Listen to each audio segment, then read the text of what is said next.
ज़ैनब फैसल है तो सिस्टोलॉजी की छोटी बहन पर काम है इसके बड़े बड़े। तो चलिए मैं आपको शुरू से लेकर बताती हूँ। अभी मजा आएगा ना भिड़ो। ये है ज़ैनब फैसल। जो कि 12 जून 2010 में पैदा हुई। ये मैं नहीं बल्कि गूगल कह रहा है। 2025 में ज़ैनब ने अपनी 15वीं सालगिरह मनाई थी।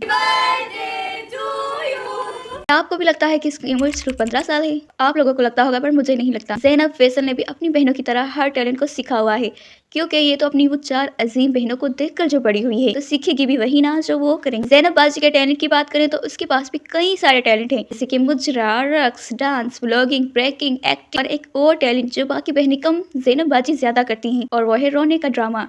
रोकर ये साबित करना चाहते हैं, ये दिखाना चाहते हैं कि देखो हमारी छोटी बहन वाकई छोटी बहन है, नहायती मासूम और शरीफ। लेकिन सब जानते हैं कि ज़ैनब भी अब बच्ची नहीं रही। ये जो सब कर रही है, क्या ये किसी बच्चे के काम लगते हैं? बिल्कुल भी नहीं। पहले ज्यादा डांस, रक्स, मुजरा और बहनें करती थी, लेकिन अब ज़ैनब भी उनसे पीछे नहीं है। ज़ैनब है तो अपनी तमाम बहनों से छोटी, पर लगती सबसे बड़ी है। और वो कैसे? अरे अपने कामों की वजह से, अपने नित नए कारनामों की वजह से। सही पकड़े हैं। किसी भी लड़की के साथ आकर वीडियो बनाना शुरू कर देती है, और वह चाहे मेकअप आर्टिस्ट हो या कैफे में बैठा कोई और लड़का, ये वीडियो भी खुद ही बना के और खुद ही इसको वायरल करके फिर सबने व्लॉग बनाने शुरू कर दिए। कोई और कंटेंट तब मिल नहीं रहा था ना इनको, तो फिर इस बेशर्मी वाले तरीके से ही काम चला लिया, क्योंकि इस पूरी सिस्टोलॉजी को सारा दिन पैसे की फिक्र लगी रहती है।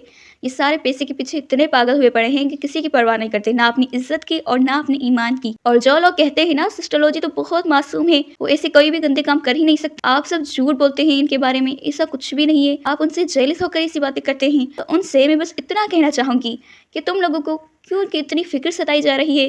क्या वो तुम्हारे रिश्तेदार लगते हैं? नहीं ना, तो फिर क्यों उनके लिए हमें सुना रहे होते हैं? उन्हें देखने वाले सारे लोग उन्हें देख देख कर इतने पागल हो चुके हैं, अपनी आंखों पर उनके नाम सिस्टोलॉजी की पट्टी बांध ली है। तभी तो उन लोगों को उनकी बेशर्मी, इनकी बेगैरती, इनकी वायात हरकतें नजर ही नहीं आ रही, और फिर हमें कह रहे होते हैं कि आप लोगों को कोई हक नहीं बनता इनके खिलाफ कुछ भी कहने को। तो ये बात मुझे भी बहुत अच्छे से पता है कि मुझे कोई हक नहीं बनता किसी के खिलाफ भी बोलने का, लेकिन ये जो बेगैरती कर रही हैं, खुले आम कर रही हैं, इनकी बातें, इनके काम, इनकी ये वायात हरकतें सब जो है इंटरनेट पर बना के अपलोड कर रही हैं, तो उनके देखने वालों पर क्या असर पड़ेगा? क्या सीखेंगे वो? ये बिल्कुल भी कोई छोटी या आम बात नहीं है, इसलिए हमें बोलना पड़ता है। क्यों रुके हम जब ये नहीं रुकते? बात तो सही है। पहले ऐसे लोग नहीं थे तो कोई रोस्ट करने वाला भी नहीं था। जब से ऐसे नमूनों ने ऐसे ऐसे काम करना शुरू किए तब भी रोस्टर बने हैं। आप लोग तो सारे मुस्लिम हो ना, तो फिर जो कोई शख्स गलत काम कर रहा है, गलत रास्ते पर चल पड़ा है, उसको कुछ कहने के बजाय आप उन्हें सपोर्ट कर रहे होते हैं, और हम जैसे लोग इनके खिलाफ बोलते हैं तो आप लोग हमें खरी खरी सुना देते हैं। ये बात मुझे समझ नहीं आती। हो सब मुस्लिम, लेकिन गलत को गलत कहने की हिम्मत ही नहीं रखते। अब ज़ैनब करने लगी है फातिमा से लड़ने का प्रैंक। ये छोटी मासूम सी बच्ची भी प्रैंक करती है, हमें तो पता ही नहीं था।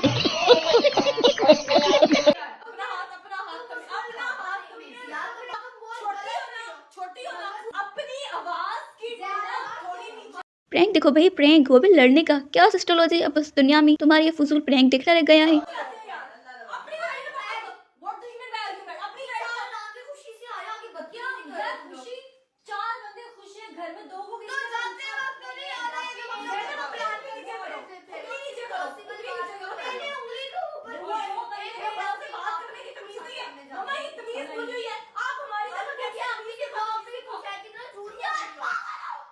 यहाँ फातिमा ज़ैनब के बाल खींचकर हंस पड़ी, पर किसी को दिखाई नहीं। प्रैंक भले कोई भी कर रहा हो, लेकिन एक्टिंग सबने करनी होती है ताकि किसी को पता ही ना चले, खास करके उनके व्यूअर्स को, जिसके सामने बड़े मासूम और शरीफ बने रहते हैं। और 50 रुपया कट ओवर एक्टिंग की वजह। इन बहनों के लिए हर चीज़ बस कंटेंट है, चाहे वो किसी की शादी हो, किसी की बर्थडे हो, किसी को चोट लगी हो, कोई आया हो, कोई गया हो, कोई बीमार हुआ हो, कुछ भी हुआ हो, मतलब इतनी सी भी कोई बात भी हो ना, इन बहनों ने फिर 1000 बार एक चीज़ पर अपने 29-30 मिनट के व्लॉग बनाने शुरू हो जाना है। इस वीडियो में बहुत ही इंटरेस्टिंग होने वाली है, मतलब ये वीडियो बहुत इंटरेस्टिंग होगी, बिकॉज मैंने इतने ज़्यादा, मुझे लोगों ने कमेंट किया था कि 24 आवर्स चैलेंज करो, 24 आवर्स चैलेंज करो, तो आज मैं कर रही हूँ 24 आवर्स चैलेंज। मतलब मैं अपनी बहन को, मतलब कोई एक बहन को प्रैंक करूँगी, तो मैं प्रैंक करूँगी आप ही के साथ, मतलब इकरा भी के साथ, क्योंकि बाकी सारी पता नहीं कहाँ पे है, तो अभी आप ही अवेलेबल है, उसको मैं प्रैंक करूँगी। आज की वीडियो है pranking my sister for 24 hours. पहले तो मुझे ये बताओ कि पूरे 24 घंटे तुमसे प्रैंक हो जाएंगे? लगता तो नहीं। अब मैं जा रही हूँ, जल्दी से आप ही मुझे बुला रही हूँ, उसको जाके मैंने प्रैंक भी करना है। प्रैंक क्या करूँगी मैं उससे? करने आई है पूरे 24 घंटे तक प्रैंक, और अभी तक ये भी नहीं सोच के रखा कि प्रैंक कौन सा करना है। मम्मा प्रैंक क्या करूँगी मैं उसे? प्रैंक क्या करूँगी मैं उसे? हाँ, अपनी अम्मी से ही पूछ लो। बिल्कुल, तुम्हारी अम्मी तो तुमसे ज्यादा इन काम में एक्सपर्ट है। पैसे लेंगे तो हो चुकी है प्रैंक करने। मम्मा एक्सपर्ट हो चुकी है बहनों को प्रैंक कर करके, तो अब लेसी देखते हैं कि अपनी बेटियों के व्लॉग में एक्टिंग कैसे करनी है, ऐसा बिहेवियर कैसे करना है जैसे उनकी अम्मी को कुछ पता ही ना हो। 1 मिनट पकड़ो, तुम्हें टेप नहीं लगानी आती। कहीं यहाँ पे कैसे लगा दिया। मैं तो कहती हूँ काटो और नहीं करा। मैं तो कहती हूँ ना पूरी दीवार भर दी इस टेप से। हाँ रुको जरा, ऐसे में अगर मैं ऐसे आती हूँ कैसी हो, ले आप ही मुझे लंबी है ना।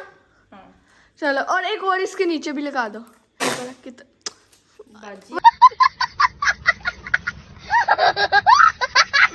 लगाने टेप नहीं आती, आई है बड़ी प्रैंक करने। अच्छा अब आप ही आएगी ऊपर, उसके पीछे पीछे मैं आऊंगी छुपके। ठीक है देखते हैं वो क्या करती है। जरूर वो फोन यूज करते आई होगी, इसलिए वो क्या हो जाएगी। अच्छा तो आप ही जो है ना ऊपर जा रही है, मैं इसको देखने जा रही हूँ। देखो आप ही जा रही है। वो अपनी व्लॉगिंग बना रही है। बड़ी बहन अपना व्लॉग बना रही है, छोटी बहन अपना बना रही है, मतलब 5 बहनें सारा दिन यही काम करती रहती हैं। 12 मिनट के व्लॉग में किए सिर्फ 2 प्रैंक, 10 मिनट तो उसने बक करने में वेस्ट कर दिए। वो कहते हैं ना 10 रुपए की चिप्स में 2 रुपए की चिप्स होती है, बाकी 8 रुपए की सिर्फ हवा भरी हुई होती है। वैसे ही इन बहनों के व्लॉग्स हैं, थंबनेल पर बड़ी बड़ी बातें लिख देते हैं और वीडियो में वो सिर्फ 2-3 मिनट की होती है, बाकी सारा व्लॉग बस पक करते खत्म करती हैं। हम यहाँ पे आए हैं, इसका क्या नाम है? टारगेट नाम है इसका। टारगेट कर देगा ठीक है ना। नहीं खुला होगा लेकिन ये खुला और यहाँ पे इतने प्यारे भाई कपड़े हैं ना कि क्या बताऊँ। बस कर दो, ये तो नंगे पुंगे कपड़े पड़े हुए यहाँ पे। ऐसे कपड़े तो नहीं मैं लेने आई थी अमेरिका से। अच्छा ये नंगे पुंगे कपड़े नहीं लेने आई तुम? यार ये प्यारे तो है, देखो ये तो नंगो पंगो कितना क्यूट है यार। ओह पसंद भी आ गई, कुछ ले भी लिए होंगे तुमने, इतने पसंद जो आए तो तुम्हें। लेकिन ये बात तो अपने व्यूवर्स अपने फैन को थोड़ी ना बताओगे कि ऐसे कपड़े तुम्हें भी लेने का शौक है, पहनने का शौक है। तुम्हें पसंद आई ये बात तो तुमने बता दी, लेकिन ये तो नहीं बता सकती ना कि तुम्हें ऐसे कपड़े पहनना भी पसंद है। ये सिस्टोलॉजी भी तो खुद ही अपने व्लॉग्स में एक दूसरे की इंसल्ट करते रहते हैं, तो हम क्यों ना करें। जब इनको खुद ही परवाह नहीं ऐसी चीज़ों की, तो तुम लोगों को क्यों फिक्र हो रही होती है। आप जानते हैं कि ज़ैनब फैसल को भी अपनी बड़ी बहन इकरा कंवर के जैसे सिंगिंग करने का बहुत ज़्यादा शौक है।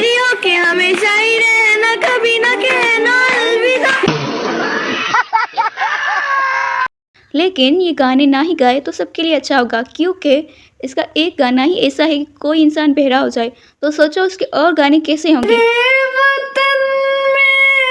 बस में हो तो मेरे वतन में जोर आवाज में जोर, मेरे बस में हो। आवाज